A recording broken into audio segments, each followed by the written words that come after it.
Good morning, boys and girls. Today we're going to practice retelling. And I have this really awesome anchor chart here that we're going to be using for the rest of the week. Now, you guys probably see an ice cream cone here, and no, we are not going to be having ice cream today. We're going to be learning how to retell using this handy dandy ice cream cone to help us. So, let's read it together. What's the scoop? And under here I wrote retelling. So while we're doing this, I want you to think about what we're working towards. We're working towards retelling. Does anyone remember what retelling means? I want you to think. If you remember, give me a quiet hand up. Yes, what is retelling? That's right, retelling is how we tell someone a story we learned in class. So maybe you go home, your mom and your dad ask you, hey, what'd you read today in class, or what'd the teacher read to you? Retelling helps us think about what we read or listened to and tell it to someone. Now there's a couple skills we need to help us retell. So I'm gonna go over these and then we're gonna practice retelling together as a class. Sound good? Awesome, give me a thumbs up if you're ready. Awesome. Okay, so I have what's the scoop? So all of my letters here spell out scoop. S-C-O-O-P. And each one of these letters helps us retell. So the first one we have is setting. Let's say that together. Setting. Yes, setting. So setting, I drew a little house here because the setting is basically in any story. It's going to happen somewhere. And sometimes it's in outer space, sometimes it's in a castle, sometimes it's in a home. But basically what setting means is where and when the story is happening. Now, all stories have different settings.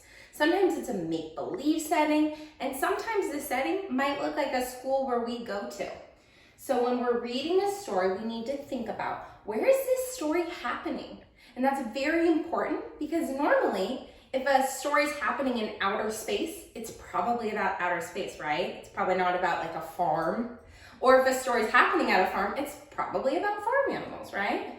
Yeah, like Old McDonald's, that's right. Okay, the next one we have is characters. Who remembers what a character is? We talked about it a little bit last week. Do you remember? Yes, a character could be like a princess. Who else has another idea? Yeah, characters are like who's in the story. No, I agree with you. Character is who is in the story. So I heard Emily here say like a princess. I actually drew a little princess. So in a story, there could be lots of different characters. Sometimes it's people like you and me. Sometimes it's animals. Sometimes it's make-believe creatures like monsters. So it's whoever's in the story, who the story is about.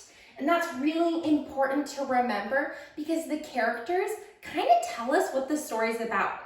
If it's called The Three Little Pigs, do we think it's going to be about monsters? No, probably not. It's probably going to be about pigs. So the characters tell us who's going to be in the story, maybe like what they're going to do, what they're going to like. It helps us think about what the story is telling us. Okay, I know we see someone who's a little bit sad. Can you guys say this with me? Oh no! One more time. Oh no! Yeah, normally in stories there's an oh no portion. A part that's kind of bad, like the problem. But that's what makes stories exciting. Without a problem, stories would be kind of boring. We might not want to read them. So the oh no is the problem.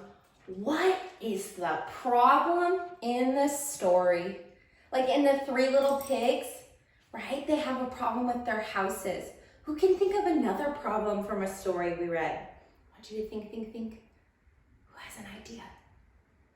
Yeah, you're right. In The Hungry Caterpillar, he got that stomachache. I thought that was a good problem. Who was another one?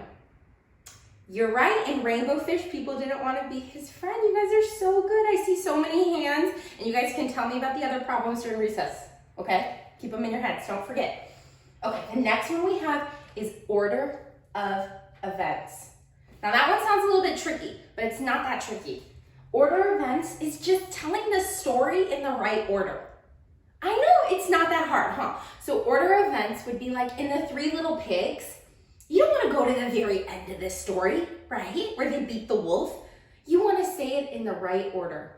First, next, finally, at the end. So you're making sure that when you're telling someone this story, they understand what you're saying. I think that one's probably the trickiest one, and we're gonna practice doing that all week long. So don't worry too much. Last one.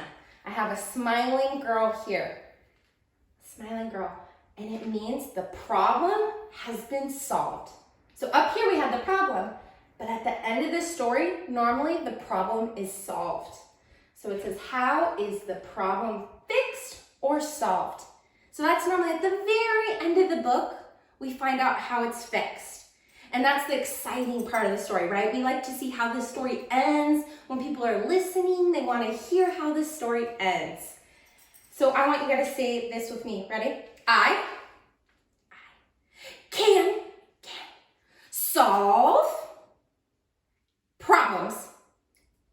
Good job. Let's say it again. I can solve problems, right? So in the end of the story, they're solving those problems. We're figuring out what the problem is. And that helps us retell a story. So when we follow setting, characters, oh no, order of events, and problem solved, we can retell a story. So we're gonna go and practice reading a story all together and filling out our own scoop together as a class. And I'm gonna help you, and your neighbors are gonna help you, and we're gonna do it all together. Sound good? All right, show me crisscross applesauce.